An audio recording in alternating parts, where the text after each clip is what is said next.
New trend কি জানেন? এই ৬০ বছরের বুড়াগুলোর মুখে দাঁত নাই, মাথায় টাক, পাকা চুল, এক পা কবরে চলে গেছে, তাও এদের মনের ভালোবাসা শেষ হয় নাই।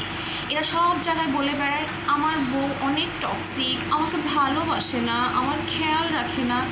বুঝলাম তোমার খেয়াল রাখে না, তো তুমি ভালোবাসা খুঁজতে ১৮ বছরের মেয়ের কাছে কেন যাও? তোমার বয়সী কাউকে খুঁজে পাও না? আর এই যে ১৮ বছরে যেসব মেয়েগুলো আছো তাদেরকে আমি বলতেছি, তোমাদের যে এই যে ল্যাম্বরগিনি লাগবে, ব্র্যান্ডের মেকআপ লাগবে, আইফোন লাগবে, এগুলোর জন্য তোমাদেরকে কেন এই সুগার ড্যাডি খুঁজে নিতে হয়? তোমরা এর উত্তরে কি বলো? ভাই ভালোবাসা অন্ধ, আমি ভালোবেসে ফেলেছি।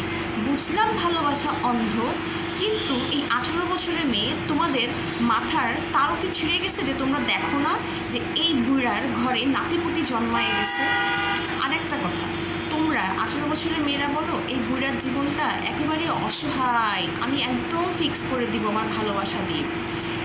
ভাই তোর মেন্টাল হেলথে ফিক্স নাই, তুমি এই বুড়াকে কি ফিক্স করবা? এই বুড়াকে না ফিক্স করতে পারবে শুধুমাত্র এর বইয়ের জুতার বাড়ি। আর তোমরা ১৮ বছরের মেয়েরা না নিজের ক্যারিয়ার এবং পড়াশোনাটাকে একটু ফিক্স করো, তাইলে মনে হয় নিজেই আইফোন ল্যাম্বরগিনি কিনে নিতে পারবা। ভালো থেকো তোমরা, হ্যাঁ।